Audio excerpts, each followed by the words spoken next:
Inilah yang dikatakan Bakun Dam yang telah dibina dan sudah ditenggelami semua seorang punya kawasan yang di Ulu Bakun.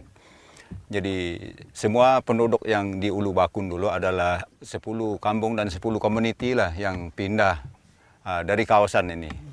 Jadi sekarang semua kawasan penduduk kampung yang di Ulu Bakun dia sudah ditenggelami ini Bakun Dam Project. Inilah empangan bakun yang menenggelami semua tanah asal kami. Yang masalahnya karena semua kawasan kami yang rata seperti tanah-tanah yang subur dulu sudah ditenggelami. Jadi tanah asal kami yang di longgang pun sudah di dalam air sudah sekarang. Maka kami yang masih tidak mampu nak pergi pindah, jadi kami terpaksa buat pilihan tinggal di Ulu Bakun saja. Kami tidak ada pergi pindah di mana-mana. Kami pergi tinggal ke tempat tanah asal kami yang masih tinggi.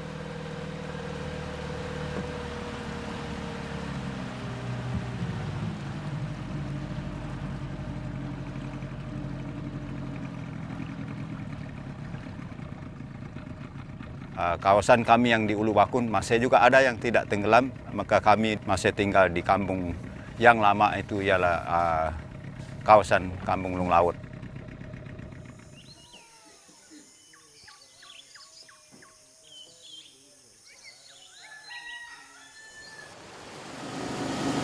Inilah mikro hydro, mini hydro yang dibantu oleh Green Empowerment. Ini adalah kemudahan yang lebih mudah untuk orang Lung Laut lah. Karena kalau kami guna genset, memang tidak dapat belanja dia. Yang kebaikannya karena dia sudah vakum air dan boleh gunakan untuk api elektrik dan juga peti air sejuk kami boleh pakai di dalam kampung ini. Kami sudah ada pakai dalam kurang lebih 13 tahun sudah sampai tahun ini.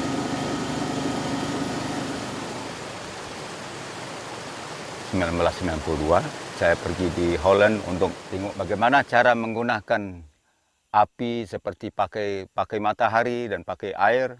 Maka di sanalah saya ada tengok ada sebagian orang yang menggunakan mini hydro. Jadi saya mohon bantu kepada pihak yang mau bantu kami. Dan bila kami pindah tinggal di kawasan tanah asal kami di Sungai Tekolang yaitu Lung Laut, maka kami ada satu air yang kecil. Boleh jadi cukup juga untuk kami dalam 10 kilowatt yang kami guna sekarang. Dengan itulah kami dapat mini hydro. Sebelum kerjaan binakan bakun, kami sudah mulai gunakan mini hydro dari tahun 2000. Institut Pendidikan Guru IPG Kampus Sarawak Miri, seorang anak Penan sudah memulakan langkahnya untuk ke tahap baru, jauh dari kampung halaman.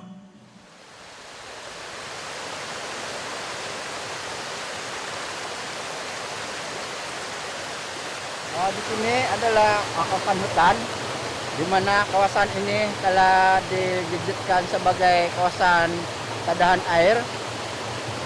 Tadahan air ini sangat penting untuk supaya air sungai ini tidak kurang untuk mengairi pipe hidro.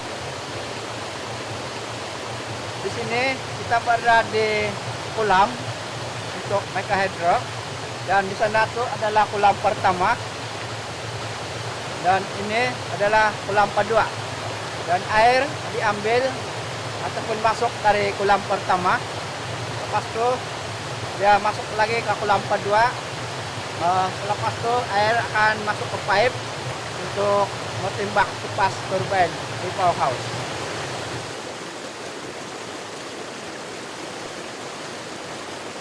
Ini adalah punya powerhouse untuk kampung itu.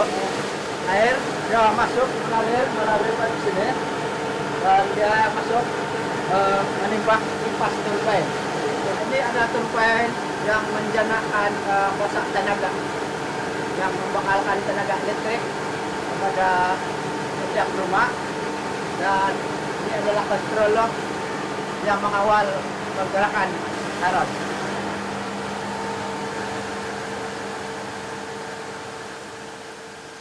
Microhydro is one of the renewable energy technologies that is suitable for application for very remote areas compared to other technologies, for example, like solar, because of the topography. If you look at the rural regions of Sabah and Sarawak, the topography is very mountainous and is very remote. Secondly, because the condition of the river and also the watershed of the areas in this region. So when it comes to hydropower, especially for run-off river systems, it requires a good and healthy watershed. Inilah keadaan air yang sentiasa dijaga oleh penduduk kampung. Keadaan air ini tidak boleh diganggu ataupun dibuka untuk buat ladang, tetapi orang kampung boleh masuk untuk mengambil obat-obatan mengikut keperluan saja. With microhydro systems, one of the key areas that we really try to focus on is the watershed conservation component. So if a community has a microhydro system in place, and that microhydro system depends on a healthy watershed in order to maintain its optimum efficiency, it means that the community will go to extra effort, basically, to work to protect that watershed. If you look at the difference when you have mega dams submerging thousands and thousands of hectares of rainforest, while microhydro actually protects the rainforest. It's such an irony if you look at how the communities that was affected by the Bakun Dam, despite this dam is producing 2,400 megawatts of electricity, and yet the communities in this area did not have a single watt of electricity from this dam.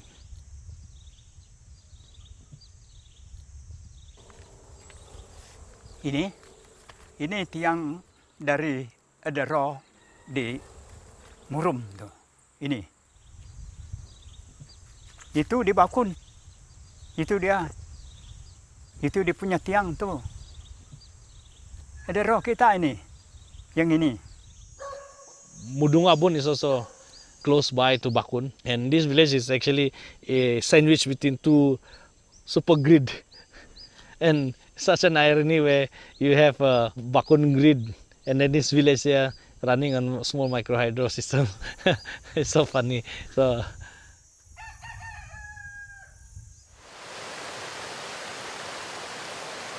there are a few things when we start a project.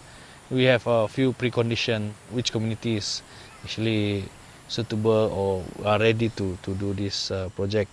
One of the preconditions is the community has to be somewhat organized, and there should be strong leadership within the communities. This is required in order for us to mobilize the community.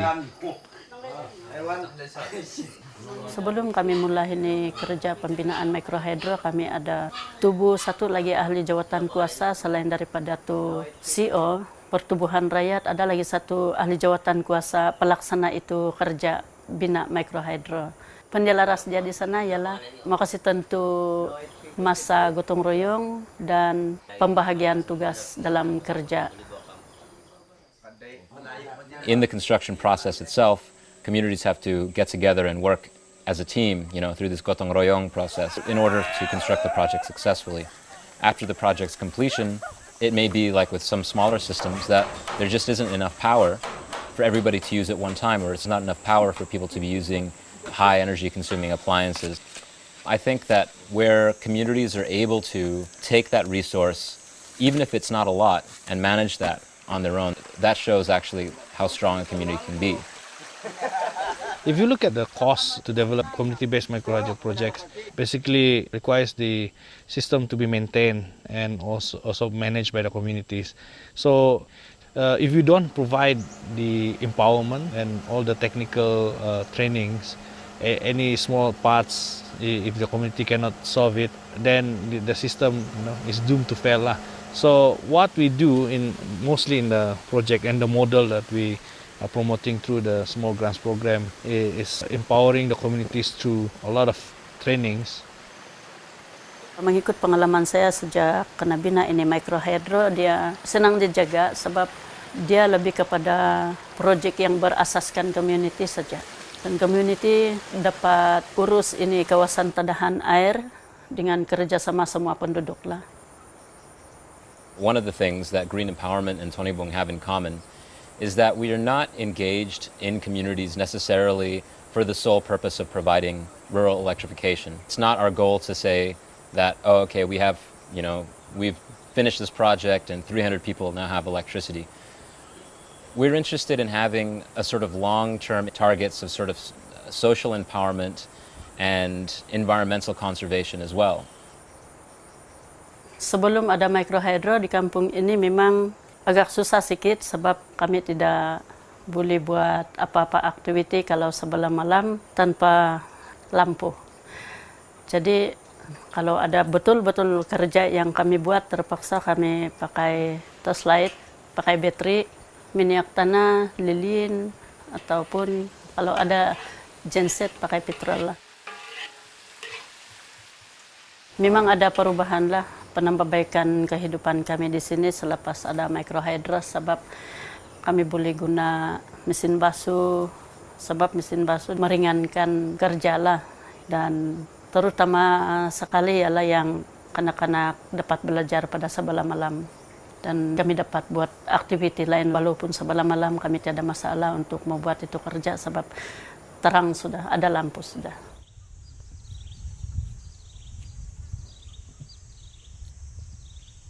We got to hear this Barrio microhydro many years back when I was just researching about microhydro. Every time I search microhydro in Malaysia, this pops up. Microhydro in Barrio. But it's not about a good story. It's where Barrio have this failed project by the government. They spent 17.5 million ringgit to build this 100 kilowatt microhydro, but it only ran for 25 minutes. And later it was abandoned.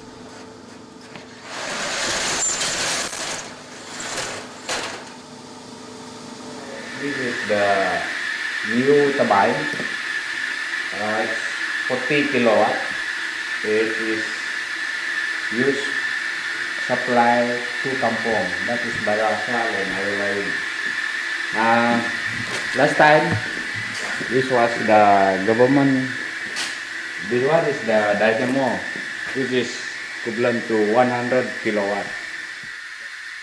So eventually I got the picture that the system that was installed in Barrio Asal supposed to be designed for a different river, and of course it fails lah. So I also helped the community to write a grant proposal to SGP. So with 500,000 ringgit, we managed to salvage the project that cost the government 17.5 million. Otherwise, that system will be still besi buruk in Barrio lah.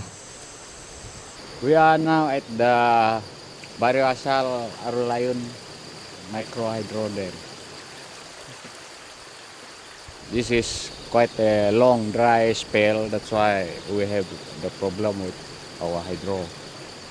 This type of weather only can be used around 2.5 hours, so the water will be finished again.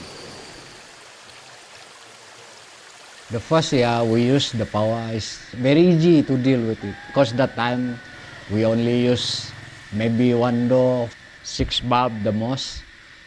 But after 1 year, everybody tend to buy TV, freezer, washing machine, rice cooker.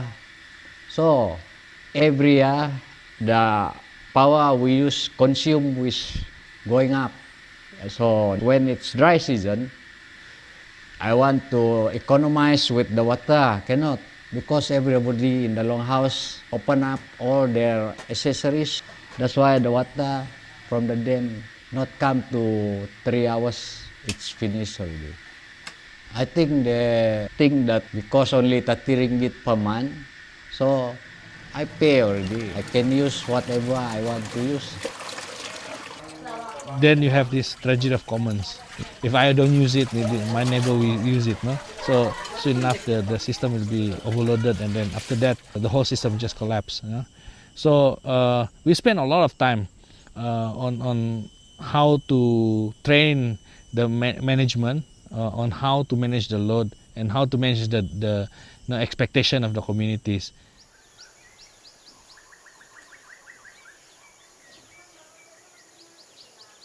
Memang kemarau, ada 3 bulan tidak hujan, jadi itu air pun dekat kering sudah.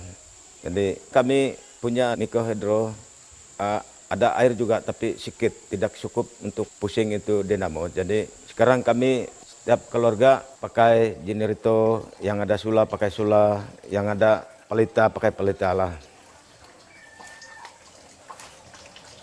Oh, kalau kemarau macam ini kami guna generator sajalah. Kami berbelanja dengan generator, kami guna dalam satu malam kami guna 5 liter lah begitu. 15 ringgit.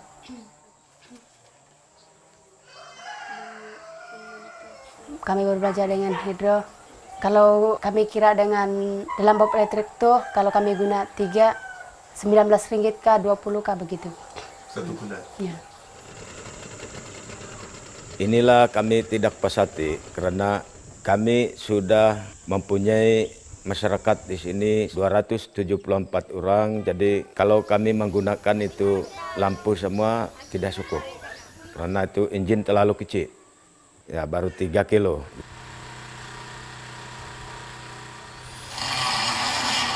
Jadi apa boleh buatlah kita pakai handset yang kecil. Ya. Tapi itulah mau tahu minyak lah. Tahulah harga minyak sekarang ini ada GST dia. Kalau ada hidro tidak pakailah. You're always going to have limitations to some degree. If you have a river source that's only big enough to produce 5 kilowatts, then that's all that you're going to get, no matter what the demand is in the village.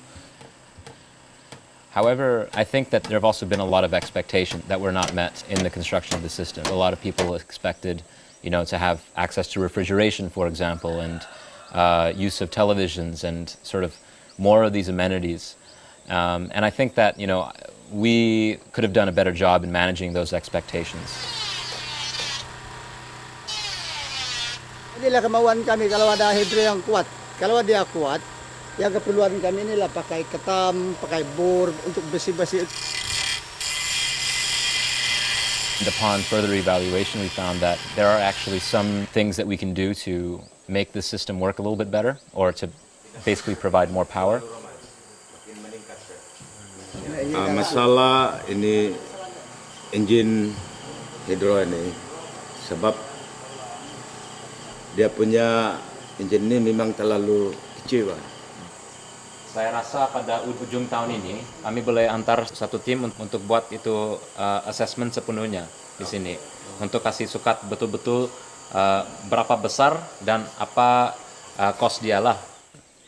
So this trip to Pensiangan has been focused on revitalizing a lot of the microhydro systems over here. The problem with a lot of the systems here has been mainly factors outside of the village's control.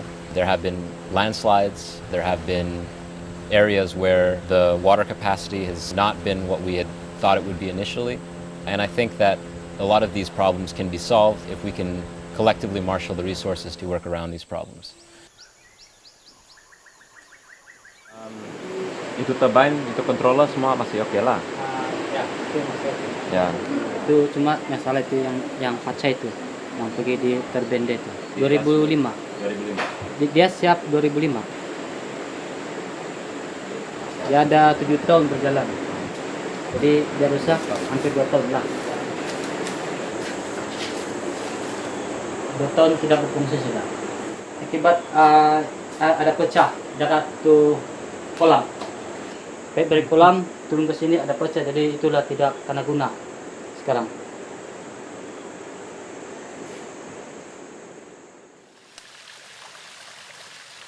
Itu empangan dia pecah, sebenarnya dia keruntuhan dari atas. Jadi banyak batu-batu ataupun kayu-kayu yang hanyut dari atas melanggar itu empangan sehingga itu pipe pun patah memata. Jadi orang kampung mungkin tidak macam putus asa nak buat sebab tidak tahu apa mau bikin sudah. Jadi dorang macam sudah ini kami punya empangan ini kira macam mau abai sudahlah.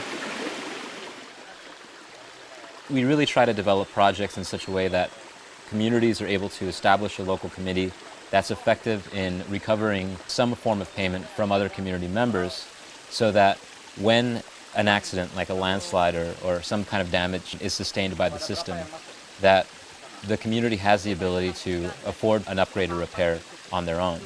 In Bantul, they hadn't really recovered enough funds to refurbish the system, and so they've sort of left it non-functioning for the past several years.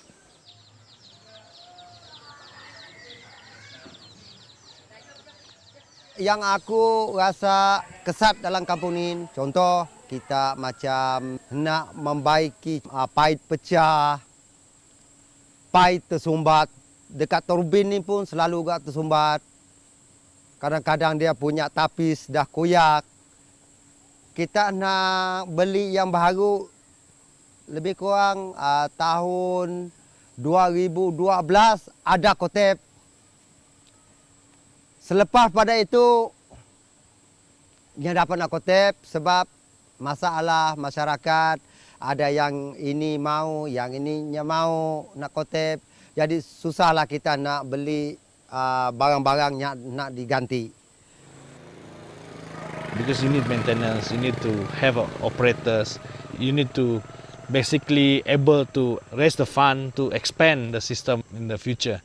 So there are different setup. Some of the communities they sell light package. We call it based on how many amperes. If you have 0.5 amps, means that you can draw up to 150 watts. So the moment you draw more 150 watts, it will trip. I think they charge about 5 ringgit a month. The other one is like a fixed payment. Everybody has to pay 20 ringgit a month. So they will come door to door and collect. Jom kita baiki paip tanggal gam.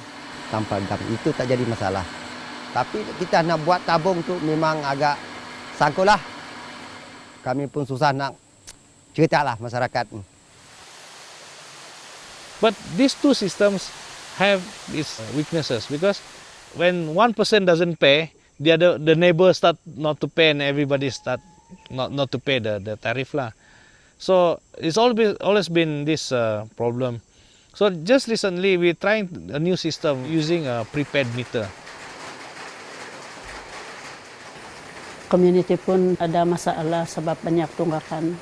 Jadi itu Banila Simbang sendiri yang ada ide untuk mau kasih tukar sistem pembayaran dan sekarang guna ini sistem reload. Jadi sejak kami guna ini sistem reload, pengurusan dia ada bagus sikit. Kecuali kami perlu belajar dulu lah macam mana mau update semua tu keuangan, mau kasih susun file di dalam komputer. Tapi memang itu pembayaran dia tiada masalah sudahlah. Sebab selagi dia tidak bayar, dia tidak dapat lampu. I've seen that there's a lot of positive feedback from that because then the community is much more concerned about how much they use, because they can see the money going down. So with this, then they start to shut down things that they don't use. But before, when we have almost like a free flow use, they just let the light 24 hours. They don't even bother to shut it down.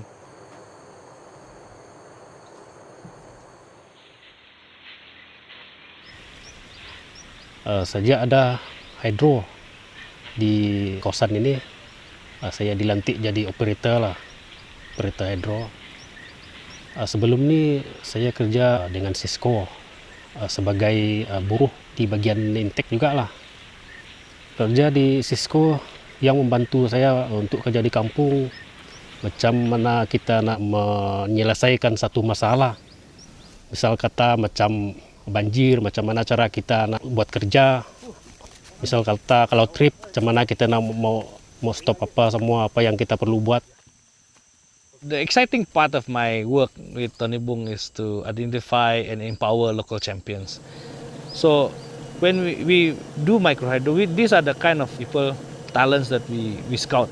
First thing that we come into the village is to put our radar on the local MacGyvers, the community engineers, and we provide them the opportunity for them to shine. Something seriously wrong. Perlu cek lah. Cek dah. Dia kenapa sebab ini polis sudah keluar bah. Dia masuk. Jadi ini tidak cun sudah. minum. Minum apa? Cola.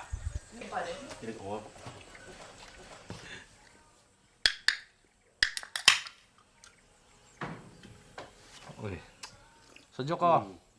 We believe in a technology. Microhydro is a technology that's dependable, the technology that is not just like people making money from microhydro. We want to promote the technology as a good contender compared to different alternatives like solar. And so that's why Tony Bung goes beyond. We are not just selling turbine, we are selling the technology as a solution. And that's why after sales and continuous engagement is one way we can continue to create confidence towards the technology. Otherwise, if we just lepas tangan lah, then people will see that microhydro is not reliable lah. But when it comes to certain serious WNT, then that's how our team comes in lah, and look at what the components that needs major repairs. Those things are not within the community's scope of operations because it requires certain engineering and machines to do the thing. So as our obligation for the technology which we are promoting, we can guarantee the lifetime of the system because we designed this to be able to run for 20 years. Because this is still under warranty, so we are going to do this repairs for free.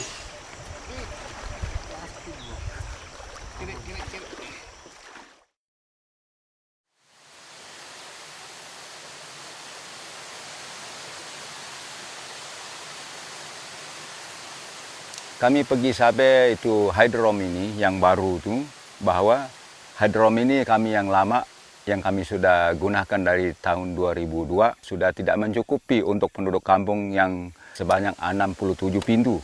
Maka saya memohon agar tambahkan itu hydrom ini. Dengan itulah kami pergi Sukat baru lagi satu tempat kami mengambil air.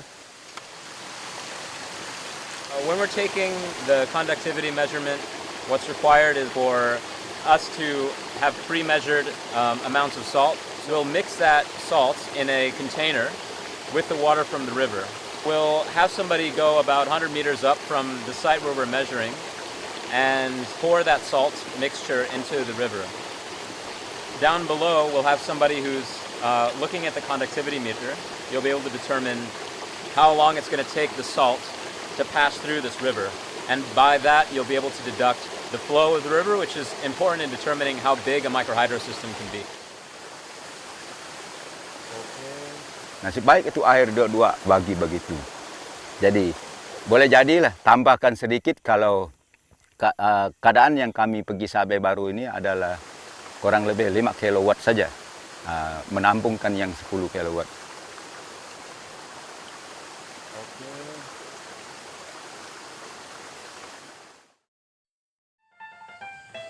Boleh bawah.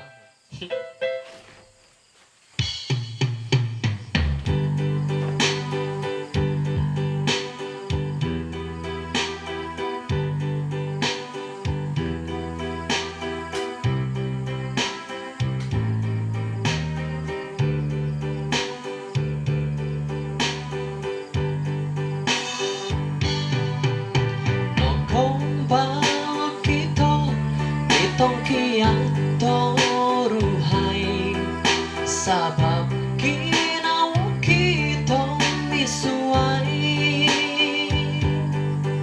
mulang oy laan ko ginawa ko kakal mo pustikan langadon kuma dia by no